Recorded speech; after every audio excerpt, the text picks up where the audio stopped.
ఎందుకని సార్ ఇంత డెవలప్ అయ్యి టెక్నీషియన్ గా కానీ మనము ప్రతి దాంట్లో ఇంత డెవలప్ అవుతుంటే మీరెందుకు డెవలప్ అవ్వలేకపోతున్నారు? ఇంకా ఈ భయం ఎందుకని ఉండిపోయింది మీలలో?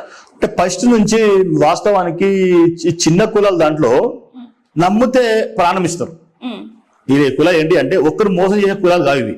ఒక్కరికి మోసం చేయరు, ఒక్కరికి ఏమైనా జరిగినా ఒకసారి మనిషి ఊరైనా పటేలు రెడ్డో లేకుంటే ఇంకొక ఆయనో ఓ సర్పంచ్ మనకు న్యాయం చేస్తారంటే ఎవరు మాట వినరు. ఆయన మాట నమ్ముతారు, ఆయనకే పోతారు.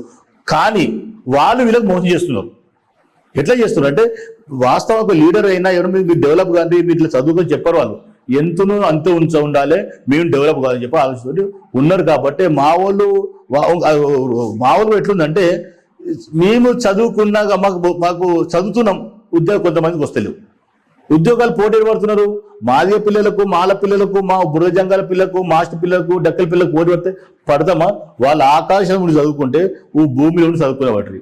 వాళ్ళు ఇంటర్నేషనల్ స్కూల్ చదివి మార్కులు ఫస్ట్ క్లాస్ వస్తే మా తెలుగు క్లాస్ చదువుకున్నోనికి పోటీ పడి పరీక్ష ఎట్లా పాస్ అవుతాము? చాలా అన్యాయం కదా ఇది. కానీ ప్రభుత్వం చూస్తలేదు. ఇవేమంటే ఉప కులాన్ని మోస్ట్ బ్యాక్వర్డ్ ఎస్సీ కులాలు పెట్టాలి. ఎంబీసీలు ఎట్లా పెట్టారో మోస్ట్ బ్యాక్వర్డ్ బీసీ కులాలు అట్లా పెట్టండి. మాకు ప్రతి ఒక్క మాకు కోట ఇవ్వండి. మీ కోట ఇస్తే మేము డెవలప్ అవుతాం కదా. అది ఇవ్వడం లేదు. అంటే వాళ్ళు చేసుకొని వాళ్ళు మాట్లాడుకొని వాళ్ళు చేస్తూ తప్ప ఉపకులాలకు న్యాయం చేస్తారని అనుకుంటలేము. దానివల్ల ఇది గిట్లా మాకు వరికల్లా న్యాయం జరగకపోతే మేము కిమిలేరు మీద ఉద్యమాలు చేస్తాం. ఎందుకంటే ఎమ్మెల్యే అయినోడు ఎమ్మెల్యే అవుతాడు, ఎంపీ అయినోడు ఎంపీ అవుతాడు, ఐఏఎస్ ఆఫీసర్ ఆల్కులు అవుతాడు. అంతా వాళ్ళే ఇంకా వాళ్ళకి ఎందుకు అంటున్నా, వాళ్ళకు రిజర్వేషన్ ఎందుకు? ఒక ఇంట్లో ముగ్గురు ఎంపీపీ అవుతారు, ఎంపీటీసీ అవుతారు, ఎమ్మెల్యే అవుతారు, ఎంపీ అవుతుండే వాళ్ళకి రిజర్వేషనా? ఏం లేని కులాలకు ఇది కింద ఉండనా?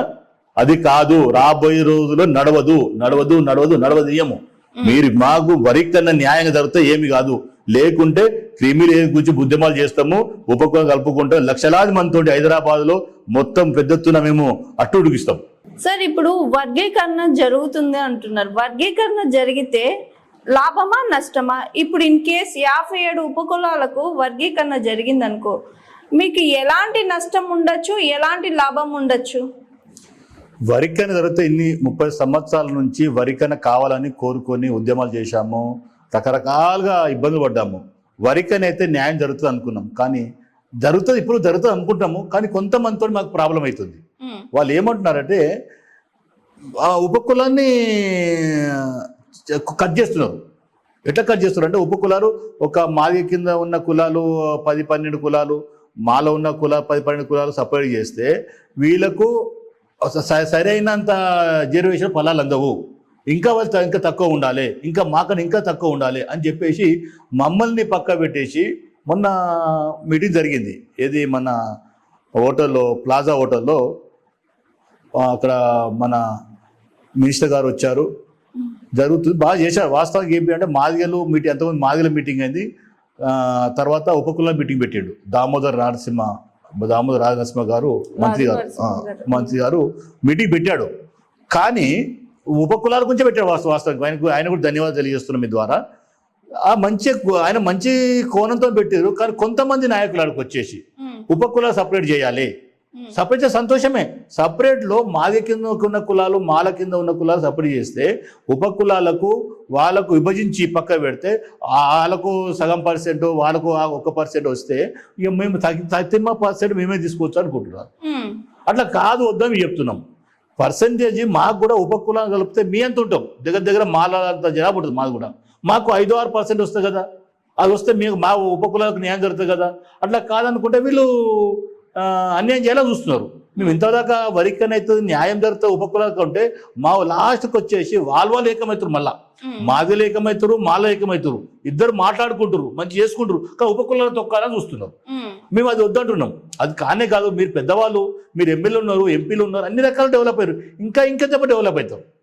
ఇంకా మేము ఉన్న కింద ఉన్న కులాలు కిందగా పోవాలి, పైన ఉన్న కులాలు ఇంకా పైకి పోవాలంటే ఇక మధ్యలో ఏమవుతుంది?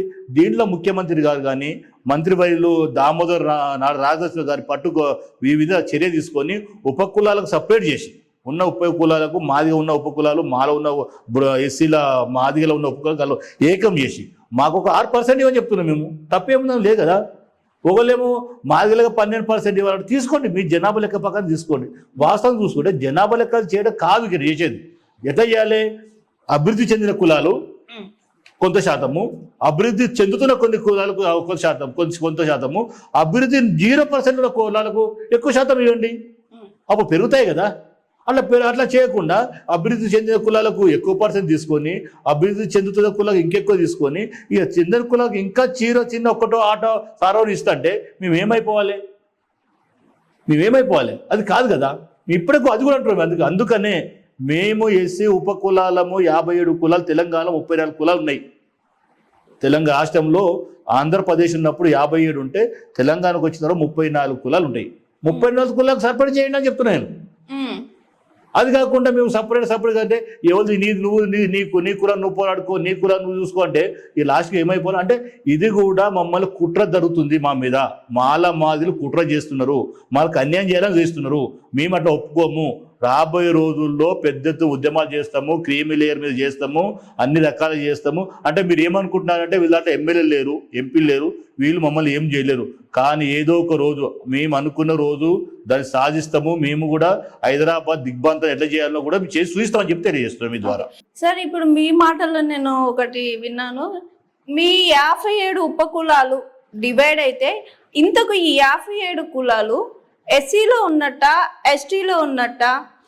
ఇంకేస్ డివైడ్ అయితే ఈ 34 ఉపకులాలు డివైడ్ అవ్వాలి తెలంగాణలో అంటున్నారు. రాజకీయంగా కానీ సామాజికంగా కానీ మీకు ఎలాంటి లాభాలు ఉండొచ్చు అని మీరు అనుకుంటున్నారు? 34 కులాలు కలిస్తే ఎస్సీ ఉపకులాలు రాజకీయంగా మాకు లబ్ధి జరుగుతుంది. మాకు ఈ ముందు ఈ వరికన్న ముఖ్యం. మాకు వరికన్న అంటే ఉద్యోగాలు వస్తాయి. ఈ యొక్క వరికన్న వల్ల రాజకీయ ప్రయోజనం ఏముండయి. ఉద్యోగాలలో ఎవరి వాట వాళ్ళకి వస్తుంది. ఆ ఉద్యోగాలతో పాటు మేమేమంటున్నామంటే ఈ యొక్క 57 34 కులాలు ఇట్లా మాకు మా అందరినీ సపరేట్ చేసి ఇస్తే, మాకు ఇస్తే మా వాటా ఒక 6% మాకు ఇస్తే, మా ఉన్న ఇప్పుడు చదువుకునే పిల్లలు అంటే మా వాటా మాకు వస్తే పడే ఆ ఉద్యోగాలు మా పిల్లలకు వస్తాయి అంటాయి. ఇప్పుడు మాకు రాకపోతే సెకండ్కి అటర్ పోతాయి, బీకి పోతాయి, సి పోతాయి, అటు పోతాయి. మా ఉపకులాలు ఏలా పెట్టేసి 34 ఉన్న ఎన్ని కులాలు ఉన్నాయో మాదే కింద మాల కింద వాళ్ళకు సపరేట్ పెట్టి సపరేట్ వాళ్ళకు వాట ఇస్తే మేము ముందుకు పోతాము. మా పిల్లలు అభివృద్ధి చెందుతారు, పిల్లలు చదువుకుంటారు. లేకుంటే పక్క పెట్టేస్తే ఆరన్నో ఒకటో పెట్టేసేస్తే మళ్ళీ వాళ్ళతోటి మా పిల్లలు పోటీ పడాలంటే చాలా కాని పని.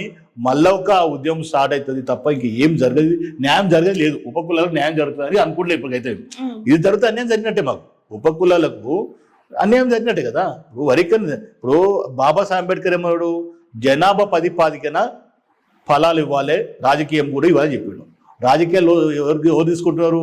19 మంది ఎమ్మెల్యేలు వాళ్ళే మాలలు తీసుకుంటారు, మాదిగలు తీసుకుంటారు, ఇద్దరు తీసుకుంటారు. ప్రతి ఉపకులాలకు ఇస్తున్నారు, ఆడ ఒకటో ఇస్తున్నారు అంతే. మా వాట మాకు రాదేనే కదా. Hi, this is Swathi.